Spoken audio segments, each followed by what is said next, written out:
అర్హత లేకున్నా ప్రేమించావు, ఇది కేవలం నీ కృపయే. యోగ్యత లేకున్నా హెచ్చించావు, ఇది కేవలం నీ కృపయే.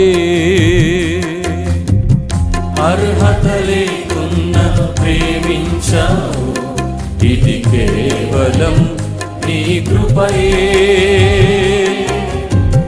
యోగ్యత లేకున్నా హెచ్చించావు, ఇది కేవలం నీ కృపయే. కృపయే కృపయే